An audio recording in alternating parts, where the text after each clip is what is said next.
আজকে যে প্ল্যানটা আমরা করেছিলাম সেটা তো পুরো ক্যান্সেল হয়ে গেল। তারপর ফাইনালি যে এত সুন্দর সন্ধ্যেটা কাটবে এবং এইভাবে এনজয় করতে পারবো একদমই ভাবিনি সেটা। দেখতে থাকো ভিডিওটা পুরো। Good morning everyone, welcome back to our channel Bong connection. আমি শ্রীলেখা। আজকে সানডে আর বাজে এখন প্রায় 10টা মতন। আজকে অনেক সকাল সকাল উঠে গেছি, উঠে স্নান করে পুজো দিয়ে আজকে কি হয়েছে দেখো, পুজো দিয়ে এই যে ব্লাড নিতে এসেছিল, ব্লাড দিয়ে দিয়েছি সকাল সকাল। আবার একটা টেস্ট আছে, আজকে টেস্টগুলো গেল। যে আর কি আমাদের সমস্ত ব্লাড কালেকশনগুলো করে আর কি, ওই করে। প্রথম বিয়ের পর থেকে আমি ওকেই দেখছি, ওই আমাদের ব্লাড নিয়ে যায়। অ্যাপেলো থেকে একজন ছেলে আছে, সে করে। কিন্তু ওর যেহেতু ডিরেক্ট ভায়ালে নেয়, ও ব্যথা লাগে প্রচণ্ড। আমি একবার ওর কাছে করেছি, কিন্তু আমি তারপরে আবার চেঞ্জ করে ওকে বলেছি যে না গো, ওইটাই যে করে গেছে ওকেই বলো, ওর কাছেই করবো। তো ওই এসেছিলো কৌশিকদা নিয়ে গেছে ব্লাড। এখন রিপোর্টটা কি আসবে জানি না, একটু ঠাকুর মানে প্রে করো যেন রিপোর্টটা সব ঠিকঠাক আসে। এটা অলমোস্ট আমার একটা 1 ইয়ারের ট্রিটমেন্টের কমপ্লিট মানে ক্লোজ টাইম চলছে এটা আর কি। ট্রিটমেন্টটা ক্লোজ হবে, কি কি বৃত্তান্ত সেটা আমি পরে বলছি। বাকি এখন দিনটা স্টার্ট করি। এইদিকে দেখো আকাশ এসে গেছে, এদিকে আকাশ চলে এসছে। আকাশ কিন্তু খুব পাঞ্চুয়াল ছিল, ও একদম টাইম চলে আসে, টাইম চলে আসে। কটা উঠিস আকাশ? 7টায় উঠে যাস? 7টায় উঠে চলে আয়, মানে খেয়ে তারপর কি করিস? তো আকাশের ছুটি নেই।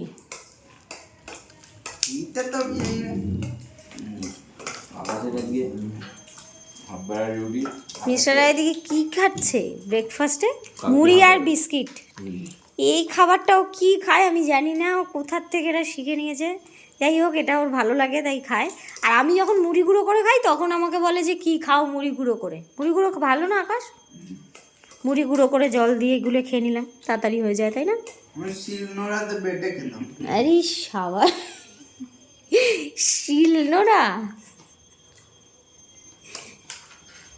যাই হোক, আজকে একটু পাটি সাপটা হবে, খাবি নাকি?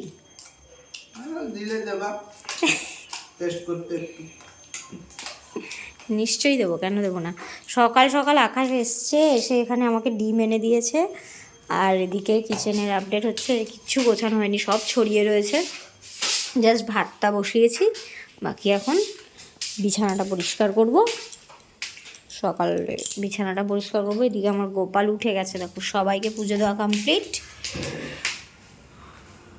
উঠে গেছে গোপাল, রাজা বেটা এটা। সবাই উঠে গেছে,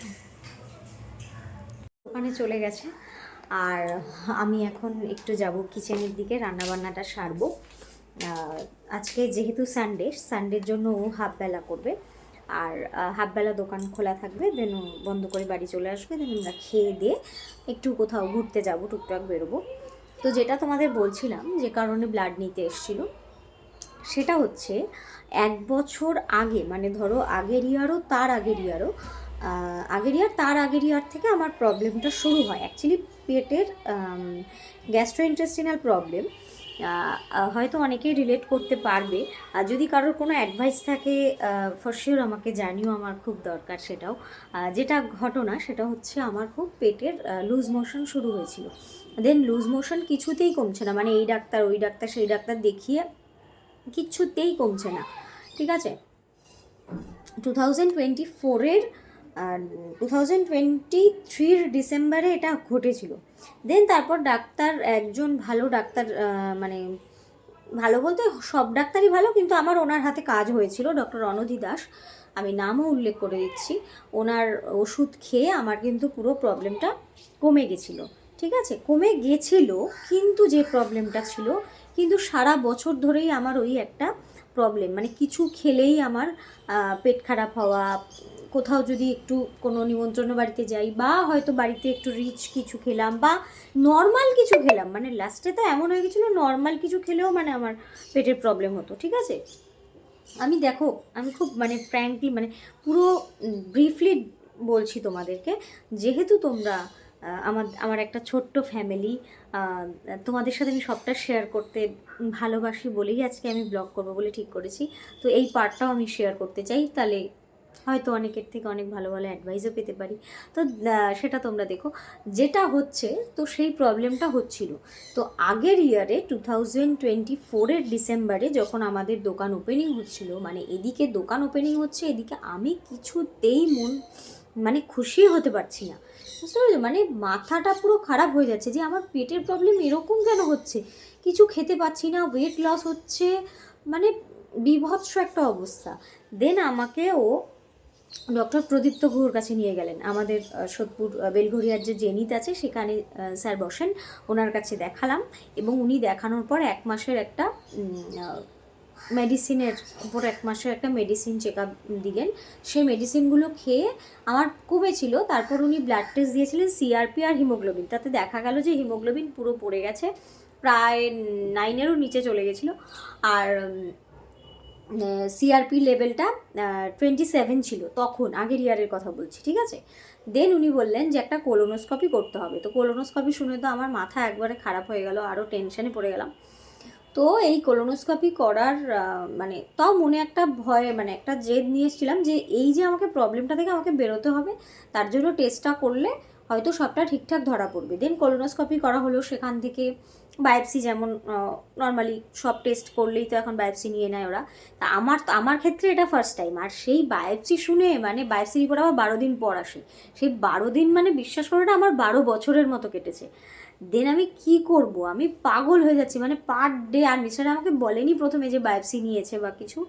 দেন ও লাস্টে ও আর চেপে রাখতে পারেনি, ও বলে দিয়েছে। সেই সময় আমার এক মামার মেয়ের বিয়ে ছিল, মানে আমি বিয়ের সেই সময় ফটো দেখালে তোমরা অবাক হয়ে যাবে, মানে এই হয়ে গেছিলাম পুরো, এতটা ওয়েট লস হয়ে গেছিলো।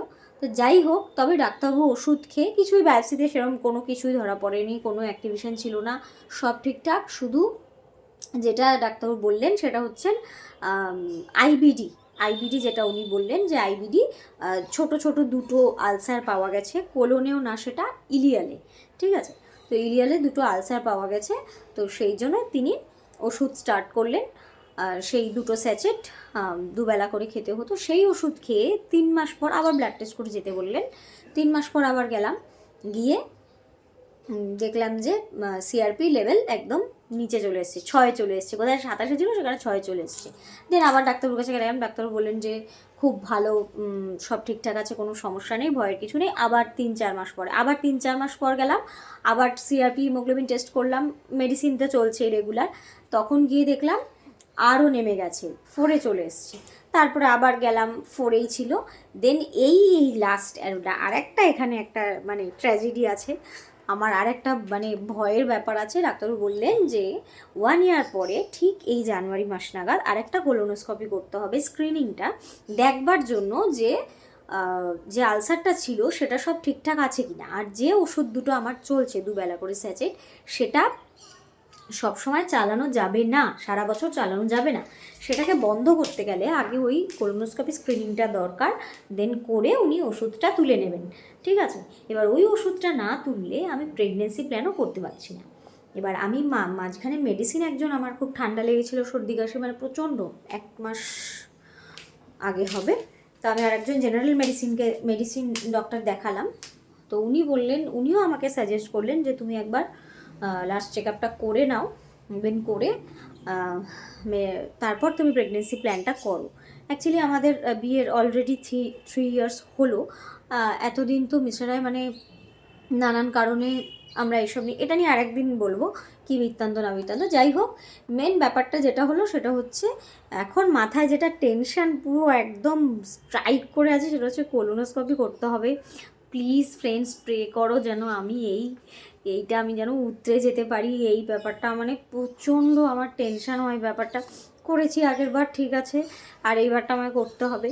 তো দেখা যাক, আমি আজকে ব্লাডটা টেস্ট করেছি, কালকেই আমি যাব ডক্টরের কাছে, স্যার কী বলেন দেখি। দিয়ে এই ট্রিটমেন্টটা যদি সব ঠিকঠাক থাকে এবার, তাহলে এবার ওষুধটা ক্লোজ হবে। এবং এবার এগুলো তো অ্যাকচুয়ালি ক্রনিক ডিজিজ, এগুলো পুরোপুরি কোনো দিনই কমে না, সেটা আমাকে ডক্টরবাবু বলেই দিয়েছিলেন, কিন্তু রেমিশানে চলে যায়। আমি অলরেডি রেমিশানে চলে গেছি এবং ফ্লেয়ার আপ হওয়ার সম্ভাবনাও নেই। এখন বাকিটা ভগবানের হাতে, ঠিক আছে? তো এই হচ্ছে ব্যাপার, দেখা যাক। আর স্যার বলেছেন যে এই কোলোনোস্কোপি স্ক্রিনিংটা হয়ে গেলে বেটার হবে তোমার প্রেগনেন্সির জন্য, কারণ যে দুটো ওষুধ চলছে সে দুটো ওষুধ প্রেগনেন্সির সময় বন্ধও করা যাবে না, আবার যদি চলে আসতো বন্ধও করা যাবে না, আবার চললেও বিশেষ একটা ভালো কিছু হবে না। সুতরাং ভগবান হয়তো তাই চেয়েছেন, আমার ঠাকুর, আমার গুরুদেব, যাকে নিয়ে আমার সকাল রাত সন্ধে সমস্তটা কাটে, তার তার উপর ভরসা করে। তো দেখা যাক ঠাকুর কি চান। কালকে আমি যাব, আর আমার ঠাকুর আছেন আমার সাথে, আমি জানি, আমি ভীষণ ভরসা করি। সমস্ত কাজে তিনি আমাকে উৎরে দেন, আমার মতো আরও অনেক মানুষকেই তিনি উৎরে দেন। আপনারা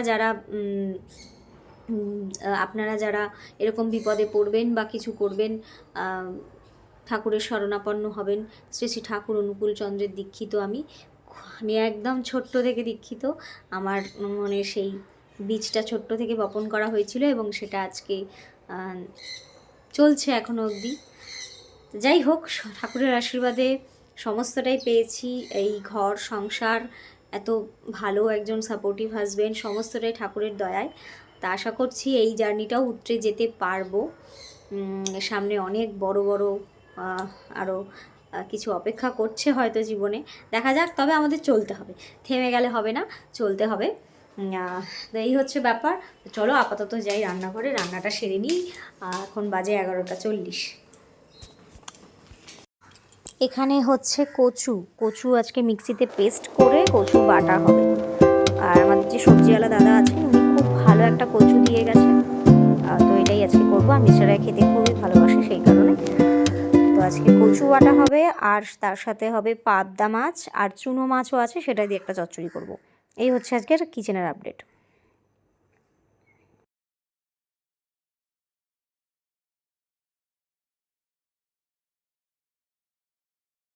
বাজে এখন প্রায় 2টো, আর আমার স্নান টান সমস্ত কমপ্লিট, ঘরের কাজকর্ম, ঘর গোছানো টোছানো, রান্নাবান্না অল সেট। শুধু মিস্টার রায়কে ফোন করলাম, মিস্টার রায় বললো যে দোকানে ডক্টর বসেছেন, সেই জন্য পেশেন্টের একটু চাপ আছে। তা আমি আজকে বিকালবেলা একটু যাব ওই বাড়িতে, আমার শাশুড়ি মার বাড়িতে একটু যাব, তার সাথে তোমাদেরকেও আলাপ করাবো। আর যাব যখন ভাবলাম যে যেহেতু মায়ের বাড়িতে একটু যাবো, মানে আমার শাশুড়ি মার বাড়িতে একটু বিকালে যাব, তাই ইচ্ছা আছে একটু কড়াইশুঁটির পরোটা টাইপের কচুরি, তো অত তেলের ফুড ওনাকে দেবো না, তো সেই জন্য একটু কম তেলে করে নিয়ে যাওয়ার ইচ্ছা আছে পরোটা। সেই জন্য পুরটা করে রেখেছি এখানে, আটাটা মাখিনি এখনও, এসে মাখবো। আর আকাশের জন্য একটু কিছু দেবো আজকে। এদিকে দোকানে বলছে একটু প্রেশার আছে, তো আমি একটু নিচে যাই, দেখি, কারণ আজকে সব স্টাফদের প্রায় ছুটি, শুধু আকাশ আছে। তা সেই জন্য ও একা রয়েছে, বললো একটু ভিড় আছে, সেই জন্য আমি একটু নিচ থেকে ঘুরে আসি, মানে দোকান থেকে একটু ঘুরে আসি। দেন এসে ওকে একবারে নিয়ে এসে লাঞ্চ করে আমরা একটু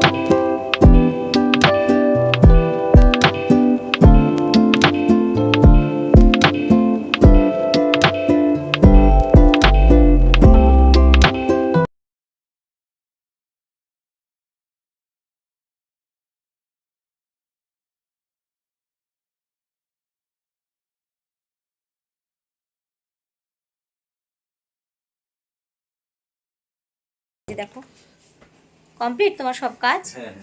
ও সব কাজ কমপ্লিট হয়ে গেছে। এসে দেখলাম কয়েকজন কাস্টমার ছিল, আমারও টুকটাক কাজ ছিল, সেগুলো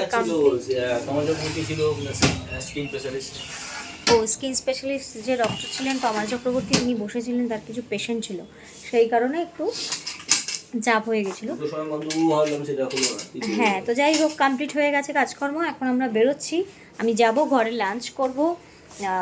তারপরে আমি এদিকে বুক মাই শোতে দেখছিলাম আজকে কি সিনেমা দেখতে যাওয়া যায়। আমরা বহুদিন, মানে বিয়ের পর বহুদিন আমরা সিনেমা দেখতে যাই না, তো আজকে আমার খুব মন করছে যে সিনেমা দেখতে যাওয়ার। জানি না মিস্টারের লাস্ট অব্দি কী হবে, অনেক প্ল্যানই তো করি, লাস্ট অব্দি সেটা তো আর সাকসেসফুল হয় না, তো দেখা যাক, চেষ্টা করছি আজকে। আর যেটা হলো সেটা হচ্ছে আজকে সৃজিত মুখার্জির যে সিনেমাটা বেরিয়েছে লৌহ গৌরাঙ্গের নামে রিলিজ হয়ে গেছে 25 ডিসেম্বর। তো আমাদের কাছের যে প্রেক্ষাগৃহ আছে আর কি, মাল্টিপ্লেক্স হয়ে গেছে রথীন্দ্র, এখন সোদপুর মাল্টিপ্লেক্স হয়ে গেছে রথীন্দ্রটা। তো সেখানে যাওয়ার খুবই ইচ্ছা, এখন জানি না কি হবে। আমি বুক মাই শোতে দেখলাম 5:15 শো আছে। অ্যাকচুয়ালি সিনেমাটা খুবই ভালো একটি সিনেমা, মানে একটা একটা টাইমকে পুরো তুলে ধরেছে। তো যাই হোক, দেখি তারপর রিভিউটা আরও ভালো দিতে পারবো। অ্যাকচুয়ালি আমার সিনেমা দেখতে খুবই ভালো লাগে।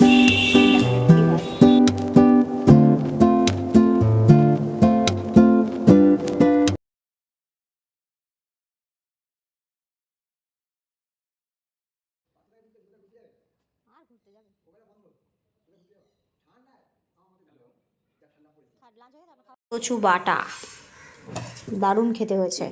আর এখানে হচ্ছে পাবদা মাছের ঝোল একদম টমেটো দিয়ে আর ধনেপাতা দিয়ে। আর এখানে হচ্ছে মোরলা মাছের চচ্চড়ি। তিনটেই ফেভারিট। এখন দেখা যাক কেমন রান্না করেছি না করেছি। যাই হোক, সেটা পরের কথা। আমাকে এখন কাজগুলো সারতে হবে। চলো লাঞ্চ করে নিই।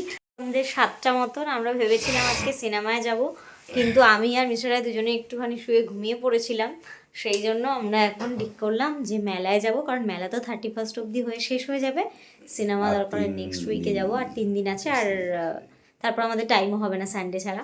তো আজকে যাব মেলায়। এখন যাব মার কাছে, মানে আমার শাশুড়ি মার বাড়িতে যাব। কয়েকটা কড়াইশুটির পরোটা করেছি, যেটা তোমাকে দেখালাম, সেটা দিতে যাব মাকে। দিয়ে আমরা ওখান থেকে ব্যাক করব মেলায়। চলো।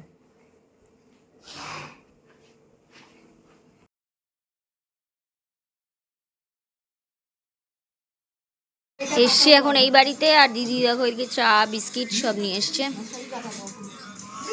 কেমন আছো শীতে? হ্যাঁ, কেমন আছো শীতে? ঠান্ডায় জমে গেছে সবাই। হচ্ছে মা, মা কেমন আছো শীতে? খুব ভালো আছি। পাখিদের মতন লাগছে। আমরা তো পাবো ঠিকই লাগছে। আমি স্যার দেখো এদিকে ফোন ঘাটছে তো ঘাটছে। রিজু কোথায়? রিজুর আজকে স্যার পড়াতে এসছে না, নাহলে এতক্ষণই নিচেই চলে আসতো। ছটপট ছটপট করছে একবার দিদির কাছে।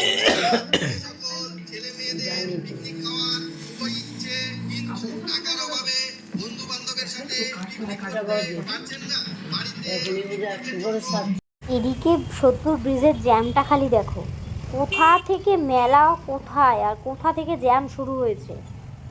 সাংঘাতিক অবস্থা রাস্তার। মেলার একটু আগেই একটা জায়গায় ডিলিশিয়াস সাবরেনা বলে একটা রেস্টুরেন্ট আছে, তার পাশে একটা পার্কিং জোন করেছে। ওখানে আমরা গাড়ি রেখে হেঁটে যাচ্ছি। কতটা হাঁটতে হচ্ছে দেখো। এই হচ্ছে আমরা পৌঁছে গেলাম পানিহাটি মেলা, পানিহাটি বই মেলা, পানিহাটি উৎসব। সোদপুরবাসীর কাছে একটা বিশাল বড় ইমোশন। সোদপুর বলে শুধু না, বিভিন্ন বিভিন্ন জায়গা থেকে লোকজন আসছেন। প্রচুর ভিড় হয় এখানে। একটা মানে লাখ লাখ মানুষের সমাগম হয়, যাকে বলা যেতে পারে। একটা আনন্দ মুখর, উৎসব মুখর একটা, মানে শীত যে শীতের এই যে শীতের যে আমেজটা, এই পানিহাটি মেলা না থাকলে এই শীত একেবারে মানে একদম এই শীতের মজাটাই কিছু বোঝা যেত না আমাদের কাছে অন্তত। প্রত্যেক বছর এই এই সময়টার, এই মেলাটার জন্য মানে আমরা প্রত্যেকে, সোদপুরের প্রত্যেকটা মানুষ অপেক্ষা করে থাকে। এবং সোদপুর কেন, সোদপুরের আশেপাশের সোদপুর, বেলঘরিয়া, আলুপাড়া, আরও দূর থেকে হয়তো লোক আসে, আমি হয়তো জানি না।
রাতে যখন দোকান মনে হলো তখন ফোন করছি আমি, কার আছে দাঁড়া। আর আমার তোমাদের কাছে খেয়ে মনে হয়ে গেছে আমার অন্য কোথাও খেতে ইচ্ছা করে না, আরে রিস্ক পাই না, কি করবে না করবে।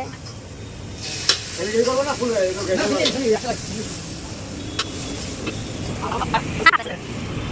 কুয়াশাটা যাচ্ছে,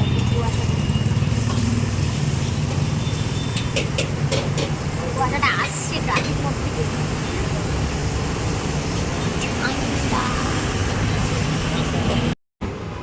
রাত বাজে 12টায় উৎপলদা বলে আমাদের দিল। তাই প্রচন্ড, এই সময় ফার্স্ট টাইম আমি এরকম রোডের উপর, কুয়াশাটা আসছে ওদিক থেকে, আরে ঠান্ডা লাগছে।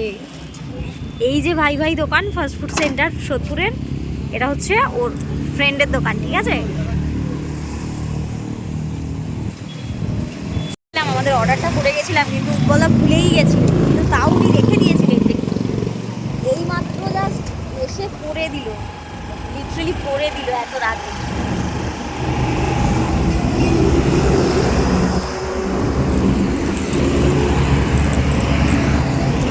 আসলাম তো, হ্যাঁ তুমিও বেরিয়ে যাও। কারণ লাগছে বাইরেটা, ভাবা যাচ্ছে না।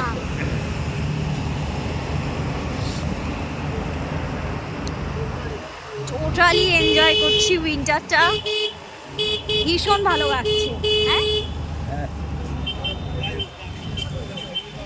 এই রাস্তা দেখো, ওরে শাবাশ, কি ঠান্ডা, সেই লাগছে সেই লাগছে, দারুণ লাগছে। আমরা ভীষণ এনজয় করছি এই উইন্টারের শেষটা, বছরের শেষটা, দারুণ লাগছে। প্রায় বাজে এখন 1:05, ঘড়িতে দেখো 1:05 বাজে।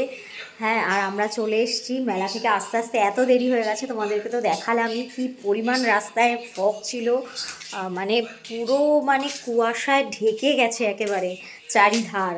আর আমাদের যে ট্রাফিক মোড়টা আছে, ট্রাফিক মোড় থেকে পুরো কুয়াশাটা আস্তে আস্তে আস্তে আস্তে, আর ভাই ভাই মানে ওই উৎপলদার দোকানের ওখানটাতে পুরো একদম কুয়াশা ভরে গেল, মানে ভীষণ প্রচণ্ড ঠান্ডা ছিল আজকে বাইরে।